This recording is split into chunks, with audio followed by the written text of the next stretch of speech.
So Andrew Yang, he's running for mayor of New York City, and of course he's running as a Democrat. Can't have independence at all. And he made some remarks a few weeks ago. I don't know if people caught this, but I'll just read them to you because they're quite astonishing. Honestly, they're frankly quite astonishing. So this is what Yang said, right? So I'll zoom in for you. He says a Yang administration will push back against the BDS movement, boycott, divestment, sanctions, which singles out Israel for unfair economic punishment. Not only is BDS rooted in anti-Semitic thought and history, harkening back to fascist boycotts of Jewish businesses, it's also a direct shot at New York City's economy. Strong ties with Israel are essential for a global city such as ours, which boasts the highest Jewish population in the world outside of Israel. Our economy is struggling, and we should be looking for ways to bring back small businesses, not stop commerce. So Andrew Yang, essentially over here, he's comparing the boycott, divestment, sanctions movement with Nazi boycotts of Jewish businesses, in the 1930s, right?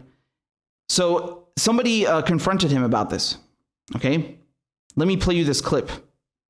From the Palestinian people in Palestine, and saying that it's akin to fascist boycotts of Jewish businesses that completely disappoint many Palestinian activists, many Arabs, many Muslims who find the cause to ending the occupation of Palestine by the Israeli government absolutely abhorrent. So we wanted to hear if you had any clarifying questions about that, when there are other mayoral candidates who haven't made such comments and who have actually affirmed that we do have the right to BDS. First, I have never made comments to that effect. It's actually written down in the forward. You compared Palestinians to Nazis. That's what you said. And I have You compared Palestinians to fascists. I was trying to answer a question. No. I want to hear the answer. I want to hear the answer. Okay, so that didn't last long. Did you see how he ran away? It's interesting, right? He just ran away. So let's go through this, okay? Because again, I don't know if Andrew Yang is being dishonest and disingenuous here, or he's just simply so historically illiterate that it's frankly beggars belief. This is an absurd comparison on so many fronts. So first of all, boycott, divestment, sanctions, this is something that was used against apartheid South Africa, for example, right? This pressure to boycott South African businesses for their apartheid, it works. It worked. And you can see people internationally now, not just Palestinians, but people internationally using that to boycott Israeli businesses that are, specifically ones that are based in occupied Palestine. So, we're talking about the West Bank, we're talking about Gaza Strip, we're talking about East Jerusalem. And so this is an anti-Zionist, anti-Israeli movement. Zionism is a political ideology, okay, from late 19th century, okay? So Herzl is the one who came up with this. He published it in a newspaper in Vienna in 1897, if I recall well. And it's a political ideology. Judaism is a religion that's thousands of years old. So the two you should not conflate the two, okay? Now, that's one thing, because Andrew Yang's opinion that, BDS is akin to Nazi boycotts, this makes sense if you believe that every Jew is a Zionist and every Zionist is a Jew. Then that makes sense. And even then it doesn't make sense, because just you look at the history of how Jews were treated in the 1930s after the Nazis took over. Jesus Christ, man, the violence, the hooliganism, you would have brown shirts, right? The Sturmabteilung, they would come and paint Stars of David on storefronts and harass people, who would harass Germans who would be going in to shop in Jewish businesses, right? They would break windows. It was literal violence, right? And you had a law passed. This is also in 1933, before the Nuremberg laws in 35. But in 1933, they already passed a law where they were, essentially banning all Jews from political life, from academia, from the judiciary. I mean, there was a massive systemic racist effort against Jews. There's no Israel back then.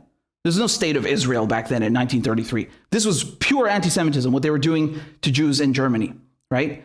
And so to compare BDS to that, I mean, this is not just historically illiterate. It's insulting to Jews who were subjected to that kind of violence and denigrating behavior and eventually the Holocaust back then.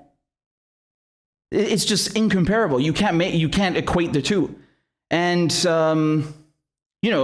any historian or anyone with a shred of common sense. These two are not the same. And, just to further explain that to you, I mean, if you are, for example, from Thailand, and you are, you're whatever religion you are, and you go open a business, okay, in occupied Palestine, people would boycott you under BDS. And you would not be Jewish, and you would not be even Israeli. And nonetheless, people would boycott you because you are profiting off of this illegal occupation, which is illegal under international law. It's illegal under countless UN resolutions, UN Security Council resolutions. I mean, there's nothing, it's nothing to do with anti-Semitism here. It's to do with upholding the human rights of Palestinians and peaceful, unarmed protest. So, Andrew Yang, I mean, this is... I have a hard time believing that he's that historically illiterate. I think this is on purpose. And, it reminds me of another thing he said another really crappy thing he said when being asked about Julian Assange. He was he was asked, what are your thoughts on Julian Assange? And he said, I think he should come and stand trial in the US. For what? He's not American, doesn't owe you anything. Like, I mean, you see these kinds of positions that he holds and he calls himself a progressive? Wow.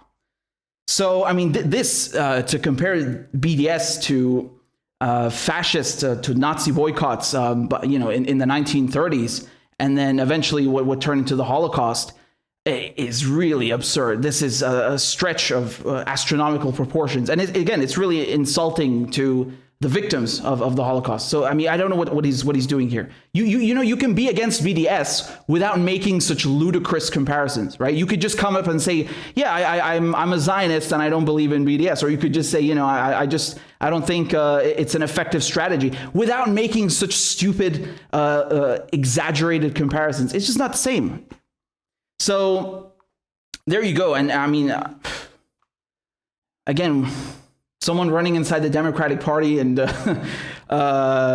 masquerading as a progressive. Are we really surprised? Again, you had a vote even to condemn BDS. Yes, this actually came to a vote, and you had, if I recall correctly, Ro Khanna and Ayanna Pressley voting to condemn BDS. I mean, these people then turn around and call themselves progressives and say that their values, the policies that they ran on, like Medicare for All, Green New Deal, they say that these policies and their platforms are rooted in human rights.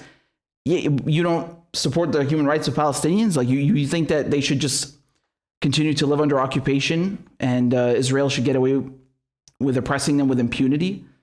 I mean, what message are you sending here exactly? Right? What is the message? Like what alternative form of protest are people allowed to do then to protest the illegal occupation of Palestine? Tell us. We're all ears.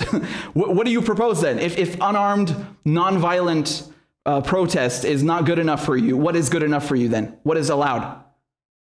We don't know because Andrew Yang just ran away. People try to silence criticism of Israel, which again, or Zionism, which again is a political ideology. You saw Netanyahu, for example, the Israeli prime minister, he's saying that the ICC potentially, again, they haven't even opened, or actually charged anyone with a crime yet, but just the ICC potentially investigating Israel for war crimes is anti-Semitism. BDS, anti-Zionism, is not the same thing as anti-Semitism, okay? I mean, do you have anti-Zionists that are also anti-Semitic? Yeah, of course. You have racists everywhere. And you know, there are people who conflate the two, and that's wrong and that's bad, because anti-Semitism is still racism at the end of the day. Those people are actually particularly dangerous, right? Because they contaminate the movement for Palestinians' rights. Do you understand? Because, you know, when we're talking about upholding the rights of Palestinians, it's not, oh, we have to shit on other people's rights. No. And we don't want people like that. We don't want racists affiliated with that movement. I mean, this is self-defeating. And so those people, I mean, we want nothing to do with that. By definition, BDS, boycott, divestment, sanctions, it's a protest against the Zionist regime, against the Israeli Zionist regime. It's got nothing to do with anti-Semitism. So this is a really dishonest, disingenuous, a comparison from Andrew Yang, and it's terribly historically illiterate. I mean, it's really absurd, and this speaks to a lot of the vocabulary and just Americans throwing around words to the point that they don't mean anything. You know, like we've heard for the last couple of years, you hear people calling Donald Trump a fascist, and at the same time he's a Russian agent. What? You know, Russia has sacrificed more people than any other country in the name of defeating Nazism and fascism. How is he a Russian agent and he's also a fascist at the same time? What does that even mean? Like, they just throw around words that, you know, anyone who anyone who's just a little bit to the left of the Republican Party is a socialist, right? Anyone who's just a little bit to the right of the Democratic Party is a Nazi. They just use words they don't even know what the fuck they mean, you know?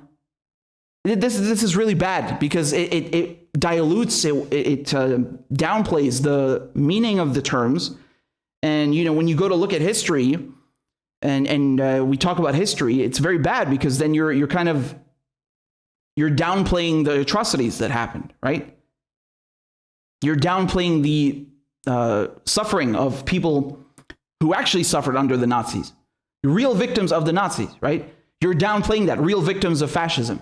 If you keep using that word lightly for anyone you disagree with politically, it's stupid and it's really ignorant. So, you know, unfortunately, you see a lot of that in mainstream American political discourse. But, you know, so I'm hoping that opens people's eyes a little bit more because, shouldn't use those terms lightly.